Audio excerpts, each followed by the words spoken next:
हमारे उद्धव जी महाराज विधाता से कहते हैं, हे विधाता, यदि आप मेरी तपस्या से जरा भी प्रसन्न हो तो मुझको केवल एक ही वरदान दे दीजिए कि अगला जन्म हमको वृंदावन में दे दीजिए, और वृंदावन में कोई मानव नहीं, हमको छोटा सा कोई पौधा बना दीजिए। तो निश्चित है वृंदावन में मानव बन के आना तो ये बहुत बड़ी कृपा है, पर वृंदावन में वृक्ष बनकर के प्रकट होना, वृंदावन में किसी पौधे के रूप में प्रकट होना, वृंदावन में किसी पुष्प के रूप में प्रकट होना, ये भी श्री जी की कृपा है। यत्र प्रविष्टो सकलोपि जंतु आनंद सच्चित घनतामुपैति। वृंदावन की सीमा में, ये बात कोई मनगढ़ंत और आपको प्रसन्न करने के लिए नहीं कह रहे हैं हम, वृंदावन की सीमा में आप श्री जी की कृपा के अहेतु की अनुग्रह के बगैर प्रवेश कर ही नहीं सकते हो, चाहे लाख प्रयास कर लीजिएगा। मैं कथाओं में कहा करता हूं, आप दिल्ली रहते हो, उरई रहते हो, अहमदाबाद रहते हो, मुंबई रहते हो, कलकत्ता में रहते हो, और मन बन जाए कि वृंदावन जाना है, तो जैसे ही मन बने तो समझ जाना हमारे बिहारी जी याद कर रहे हैं। फ्लाइट में बैठ जाओ तो समझना बिहारी जी याद कर रहे हैं। दिल्ली एयरपोर्ट से वृंदावन के लिए टैक्सी में बैठ जाओ तो समझ जाना बिहारी जी याद कर रहे हैं। लेकिन जैसे ही छठी करा से गाड़ी मुड़े ना वृंदावन को, और वृंदावन में 1 किलोमीटर जैसे ही भीतर आ जाओ, तब समझना बिहारी जी नहीं, श्री जी याद कर रहे थे। क्योंकि बिहारी जी याद करेंगे तो है सके कि एयरपोर्ट से वापस लौट जाओ, बिहारी जी याद करेंगे तो है सके मार्ग से ही वापस हो जाओ, बिहारी जी याद करेंगे तो है सके कि कहीं भी आपको रुकावट आ सके। लेकिन वृंदावन की सीमा में यदि प्रवेश कर गए हो तो फिर श्री जी ने बुलाया है, क्योंकि श्री जी जब याद करें तो वृंदावन आवे में कोई विघ्न नहीं आता। अच्छा, एक बात ये, दूसरी बात, वृंदावन आने में विघ्न केवल ये नहीं है कि आप वृंदावन आने से वंचित हो जाओ, वृंदावन आते आते रह जाओ, ये विघ्न नहीं है। वृंदावन आने का एक विघ्न और है कि आप वृंदावन आकर के भी वृंदावन को पा ना पाओ, ये भी एक विघ्न है। जैसे इंजीनियरिंग कॉलेज में जा तो सारे बच्चे रहे, लेकिन इंजीनियर बन के सब नहीं निकल रहे हैं। स्कूल में पढ़ने जा तो बहुत लोग रहे हैं, लेकिन सब 90%, 95%, 99% लेकर के नहीं आ रहे हैं। जिस प्रकार विद्या के लिए कहा गया, उद्यमे नहीं सिद्ध्यन्ति कार्याणि न मनोरथै नहीं सुप्तस्य सिंहस्य प्रविश्यन्ति मुखे मृगा, ठीक उसी प्रकार वृंदावन के लिए भी है। क्योंकि आजकल क्या हो गया है, वृंदावन आ तो बहुत लोग रहे हैं, अभी आप तो बहुत सही समय है ये, अभी 4-5 दिन, अब अगर ये कथा 5 दिन पहले हो रही होती ना, यहां का बाहर तिल रखने की जगह नहीं होती, इतनी भीड़ थी वृंदावन में। लेकिन बात सदैव याद रखना, भीड़ वृंदावन में बहुत हो रही है आजकल। वृंदावन आ तो सब रहे हैं, और उसके बाद यदि वो सोच रहे हैं श्री जी की कृपा है कि आप आ गए वृंदावन, लेकिन वृंदावन आने के बाद विघ्न क्या है कि आप वृंदावन आ तो गए, राधा रमन जी चले तो गए, बिहारी जी है तो आए, संतन के दर्शन तो कर लिए, लेकिन उसके बाद भी आप जैसे आए थे वैसे ही चले गए, वापस जाके वैसे ही हो गए, कुछ परिवर्तन नहीं हुआ। तो समझना विघ्न था वृंदावन जावे में। क्योंकि वृंदावन से लौट करके जाओगे तो आपके अंदर परिवर्तन तो आएगा।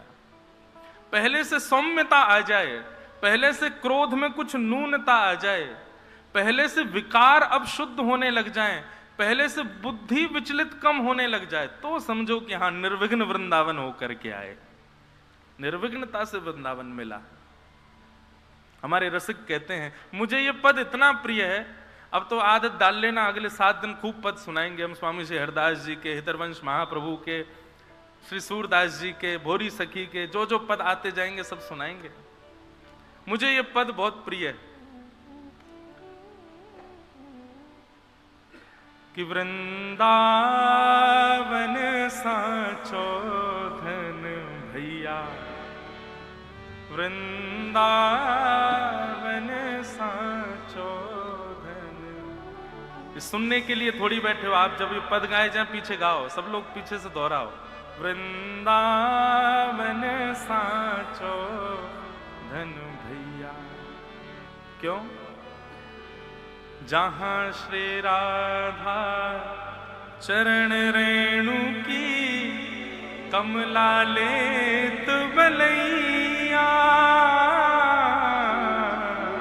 जहां श्री राधा चरण रेणु की कमला लेत बलैया, आतुर वन में व्यास पुकारे, आतुर वन में व्यास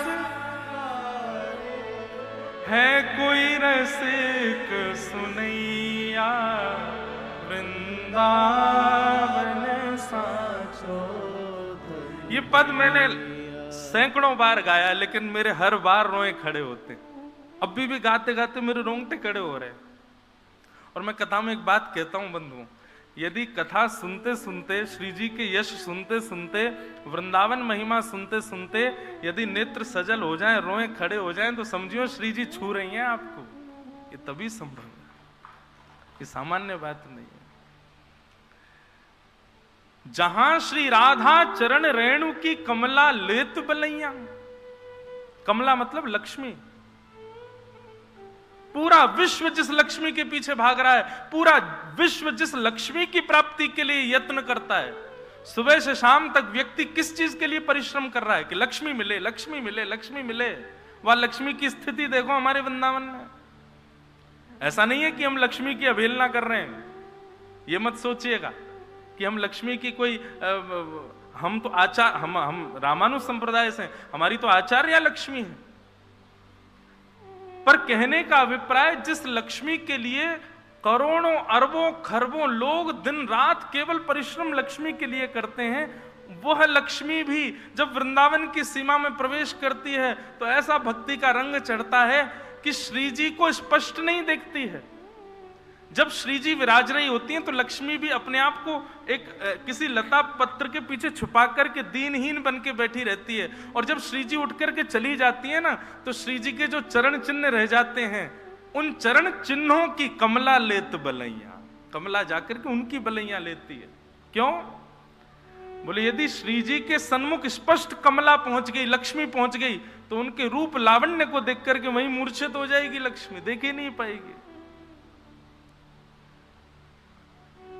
कनक कूट कोटिक लगत जिए, भजिए कुंवर कन्हैया, कनक कूट कोटिक लगत जिए, भजिए कुंवर कन्हैया। सूत्र है, यदि आप श्याम सुंदर को भजना चाहते हो तो कनक कूट कोटिक लग तजिए। जब तक त्याग नहीं करोगे तब तक श्याम सुंदर को भज नहीं पाओगे। कई लोगों को मैंने देखा, मैटेरियलिस्टिक वर्ल्ड भी उनके अंदर पूरा पूरा है और वो चाह रहे हैं कि बिहारी जी को हम भजे भी, संभव नहीं हो पाएगा। प्रेम गली अति सांकरी, तामे दो ना समाए। हमारे राधा रमन लाल ये कभी नहीं विचार करते, कभी नहीं देखते आप सुंदर कितने हो, आपके वस्त्र कैसे हैं, आप पर संपत्ति कितनी है, आप कितने धनवान हो, कितने गुणवान हो। ये गुण भी नहीं देखते, बस ये देखते हैं कि हृदय में खाली जगह कितनी है, कि मैं जा पाऊंगा कि नहीं, कहीं भर तो ना रखो बहुत ज्यादा। इसलिए भैया, कनक कूट कोटिक लग तजिए, भजिए कुंवर कन्हैया। और ये बात सत्य है, वो भज ही नहीं पाएगा ठाकुर जी को जिसके चित्त में सब कुछ बैठा है। त्याग तो करना पड़ेगा।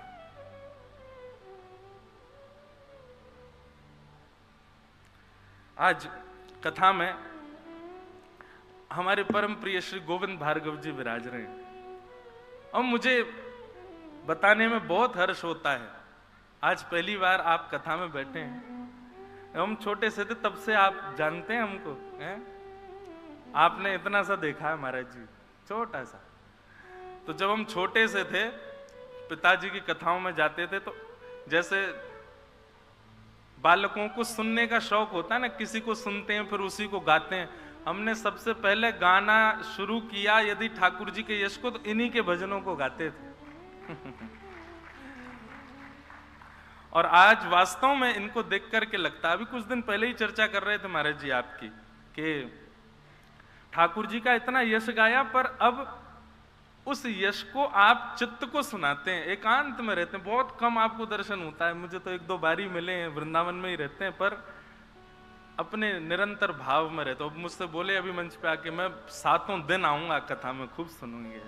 मैंने कहा जी बड़ी कृपा। तो आपके खूब भजन गाए हमने बचपन में। पिताजी कथाओं में जाते थे तो जब पहले प्रवचन नहीं होता था तो बस गाना ही आता था, क्या करें, ठाकुर जी के गुणगान गाते थे, आपके भजन गाते थे।